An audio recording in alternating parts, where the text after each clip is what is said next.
Hey guys, welcome to my December 11th DVD update, where I talk about all the DVDs and Blu-rays I've gotten over the past probably two and a half weeks. And I actually have a decent amount of DVDs this time. I normally have maybe one, but I got some burn demands and stuff. But anyway, though, on to the first Blu-ray I got. It's called Tucker and Dale vs. Evil. And I've heard about this one a lot. It got a pretty decent release. It was in Walmart and everywhere, and even Walmart got the Blu-ray.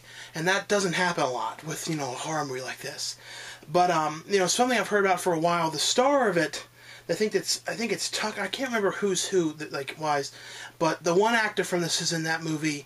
I think it's like a good old-fashioned orgy, which, hardly anybody saw. It was like a pretty funny comedy.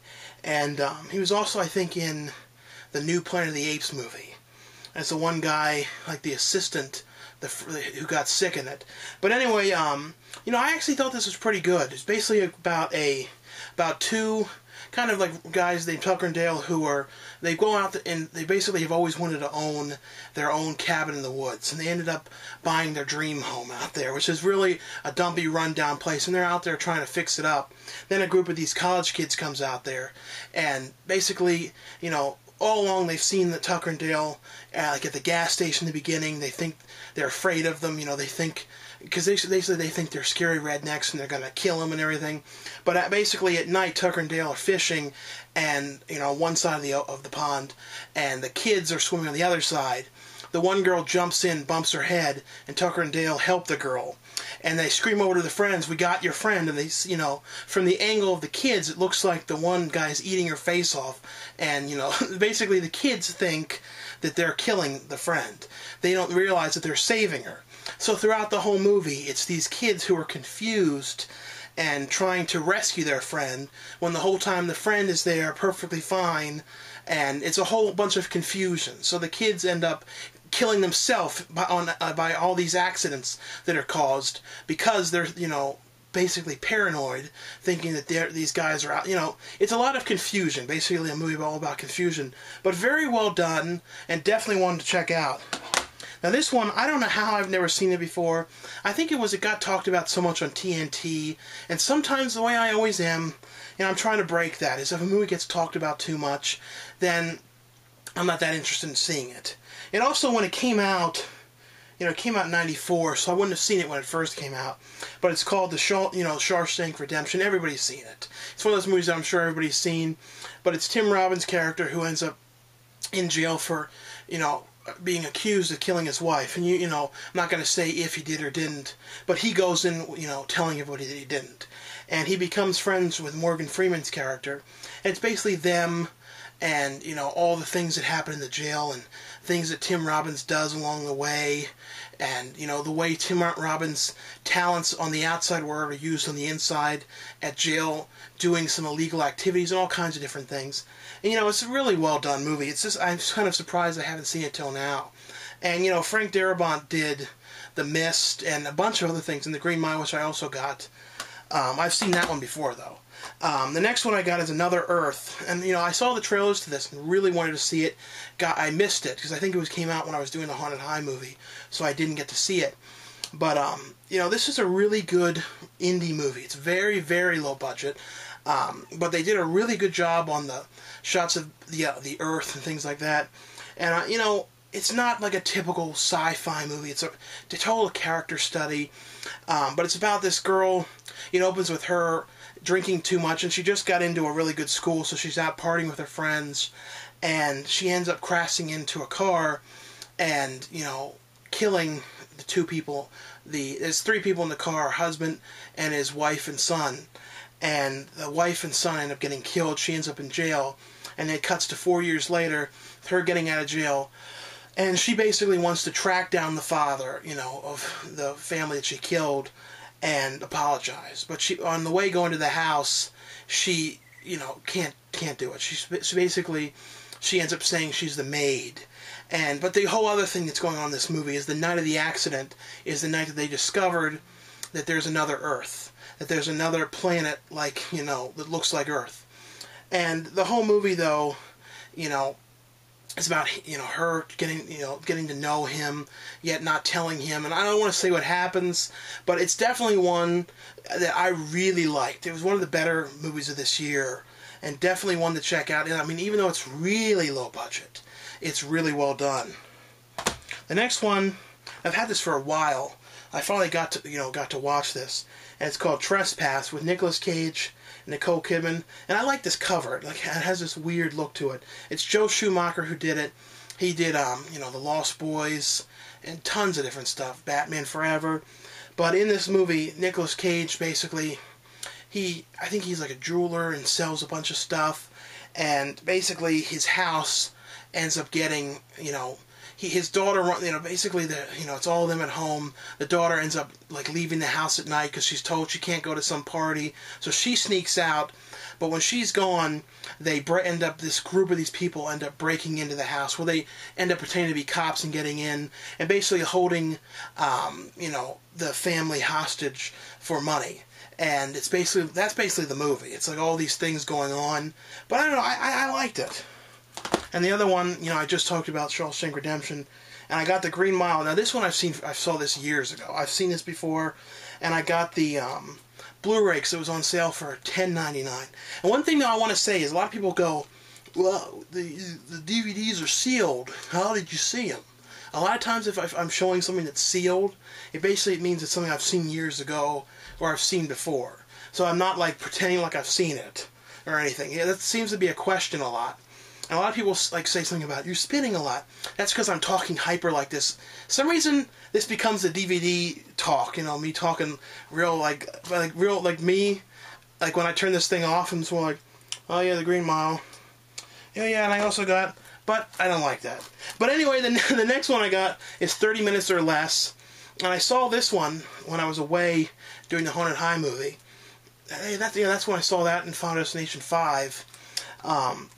But in this movie, it's Jesse Eisenberg and, and Danny McBride and Nick Swardson. And, basically Jesse Eisenberg ends up having a bomb strapped to him by Nick Swardson and Danny McBride's character, who really need to get money to pay off some kind of a bill. And they basically force him to rob a bank. And if they don't do, if he doesn't do it, they're going to blow him up. The one thing, a lot of people didn't like this because it was actually based on a real situation that happened. I don't know the whole story behind the real situation, but, I thought it was a pretty funny movie. I liked it. I like all the actors in this movie, so the next one I got was The Hangover Part 2, and I actually saw this when I was in Vegas with Wet Movie 1, Brendan Mitchell and Gabe. And, I don't love this as much as I like the first movie, but I thought it was pretty funny. It's basically the whole group of the guys from the first movie going to Bangkok because of the one character, Ed Helms' character, is getting married. Not Ed Helms. I forget. They don't put the names on here. And I should know the name. I'm sure I do, but I just can't think because I'm talking so fast. but I never admit this, but I'm talking. It takes a lot to talk this fast. But yet I keep it up. but yeah, it's just, that's why sometimes I'm like, ugh, because I'm talking so damn fast. But the character basically, they go out to party one night right before he's getting married. I think the next day or 2 days before, and they end up waking up in a hotel. And the one guy's a tattoo on his face. They don't remember what happened, and I think they have to find somebody.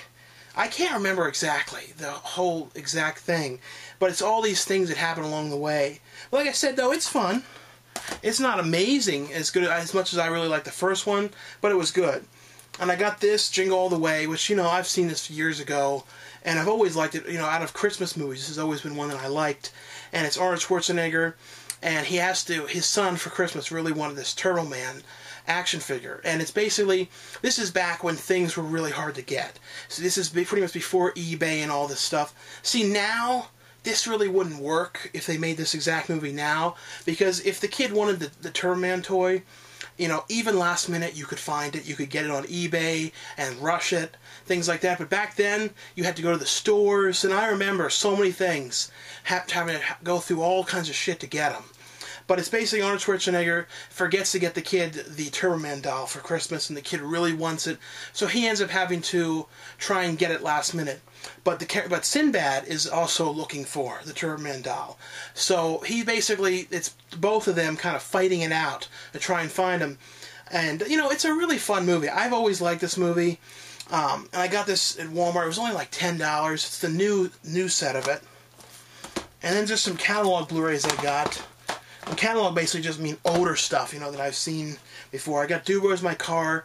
I think it was like $5. I'm not going to talk about all these.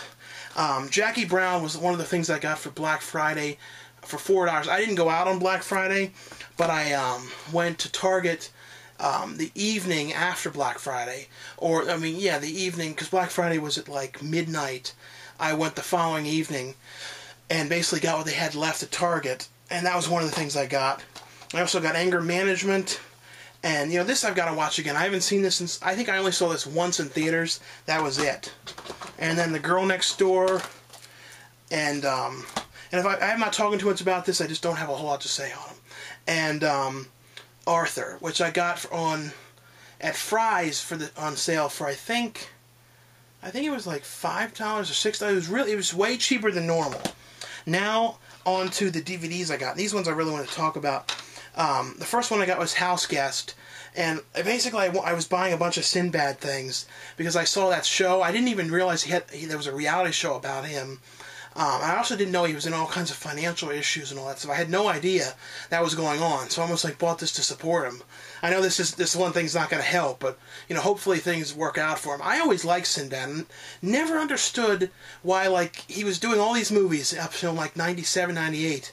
Then all of a sudden, it was almost like a genie. He just disappeared. And I'm like, what? Where the hell did Sinbad go? And then like he came back on The Apprentice a few years ago. But between that time, it's like, where the hell did Sinbad go? I don't know. I always wondered, like, what the fuck is he doing? And, like, I guess that's what happened with the money was he wasn't doing anything. I don't know why. And it's kind of hard to come back after that big of a window being gone, especially because his movies, you know, like, they were fun movies, but they're not movies that people are, like, you know, busting down the door for. But I always liked House Guest. It was basically, Sinbad is basically on the run from these two criminals that he didn't pay off. He owes all this money to, and I think he's basically trying to escape at the airport. And while he's there, Phil Hartman is there waiting for his friend he hasn't seen in like 20 years. That he went to camp with. And basically Sinbad sees that he's standing there, and he ends up pretending to be the friend. And then he basically has to continue to lie to Phil Hartman's character and perform all these weird things he has to do because the character who's the friend that he's pretending to be was like a dentist, and so all kinds of incidents happen along the way. I don't know. It's a really fun movie. Now these are some Warner Archive titles, that are burn on demand that I got. Now one thing about these burn on demands is I order them sometimes used from other people. And they're like, like $5 less or $6 less. And I'm beginning to wonder, since, these, you could technically copy these things. I hope, they're not bootlegging the DVRs, because I bet it's easy to copy them. So I'm worried. So I worry sometimes I'm not going to order them from people anymore. Especially because one I got, the sound was screwed up in one player. But none of the other ones did it. So I'm wondering if it might have been a copy of the real disc. Because you could do that with these things because they're already... I don't know. I just worry about that. But the first one I got is called Killer Party. And this one was pretty cool. Now, I did get sort of stuck on the fact that one of the characters in it, who's like one of the friends of the girls in this, was the one from Pee-wee's Big Adventure who's like, "Fuck over the bunny for me lifting it for you, Buxton." Like that weird guy, that weird scrawny guy that steals the bike. I couldn't believe he was in this. For some reason, I never knew he did much of anything else. So to see him in this, like he's in this one scene sitting there, like this weird look on his face. Then I've come to find out he's like one of the stars of the movie. So it's just kind of funny, like seeing him. And every so often, that kind of weird inflection would kind of come out. I think you might have thought he was doing Pee-wee again. But this is, this wasn't an amazing movie, but it has a cool theme song and some cool ideas in it.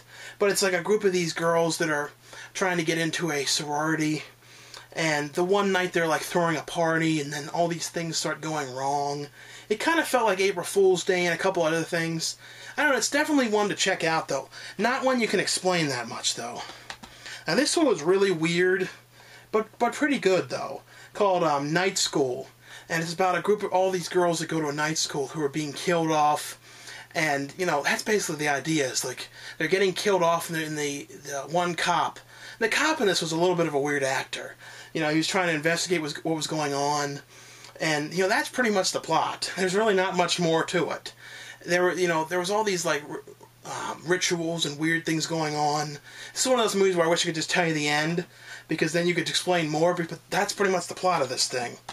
Now, this one is my favorite of the group, and it's a Linda Blair movie called Sweet Hostage. It's with Linda Blair and Martin Sheen, and this one was really good. This is definitely, you know, another TV movie like Bad Ronald and Crawl Space. I love those 70s TV movies. Some of those can be like my favorite things.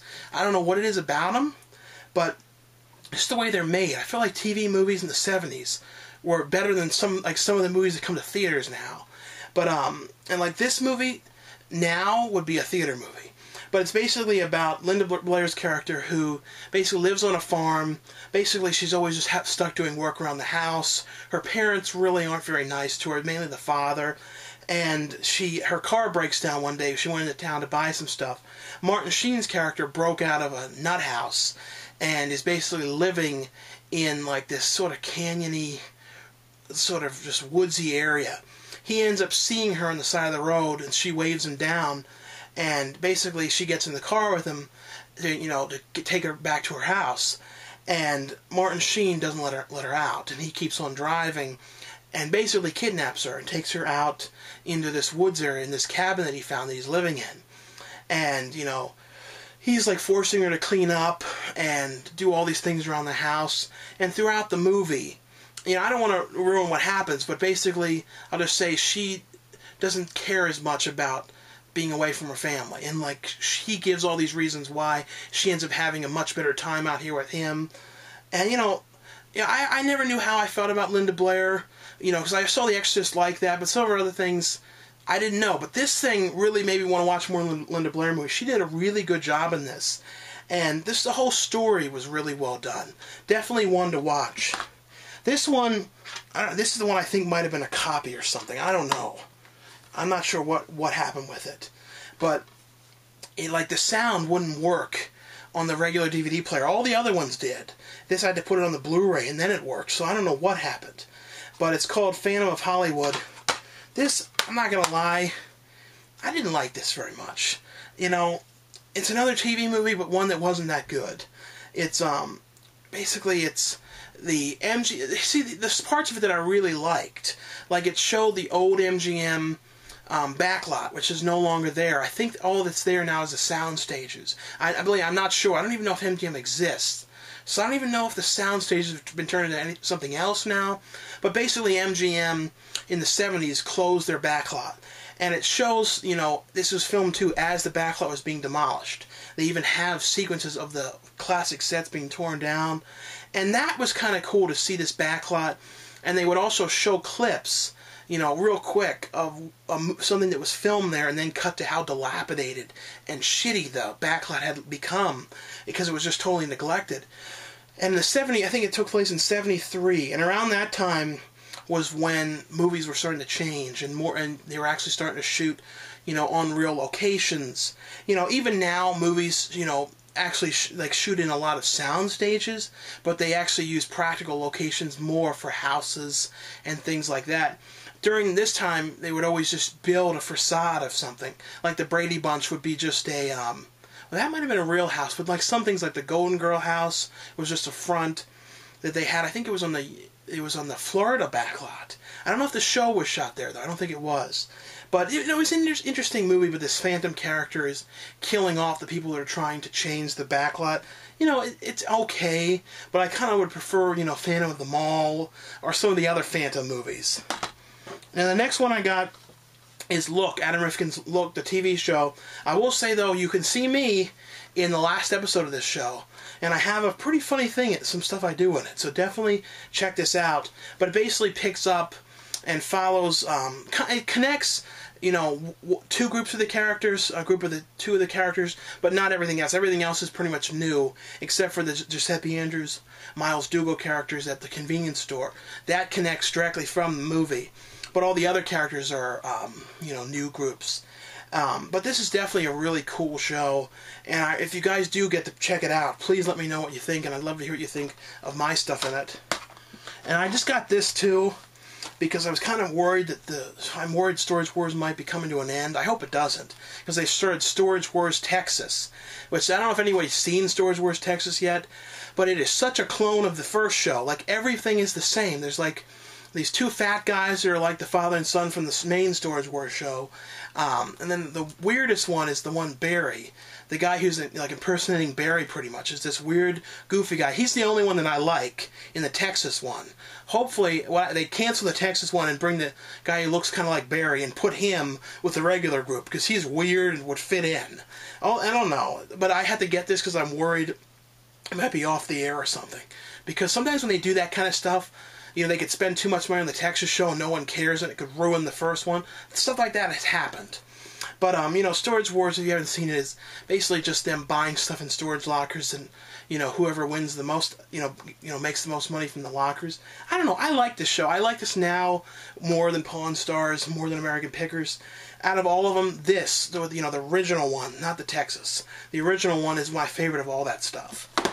I don't know why. I really think it's the people. I think a lot of those shows, it's all about the people.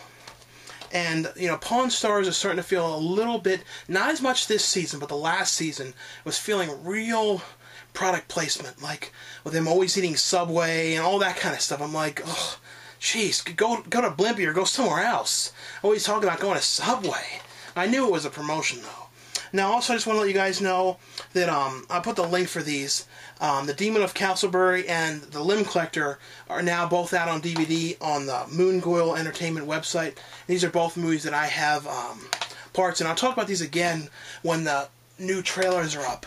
Anyway, though, thanks a lot for watching and for subscribing, and I'll see you guys later. And I may do a video with me just sort of going around and pulling some of the out-of-print ones off the shelf down the line. I gotta really do some research on what I have that's out of print, and if it's not too many, I might do, you know, an actual video with me doing it. But anyway, though, thanks a lot for watching. I'll see you guys later.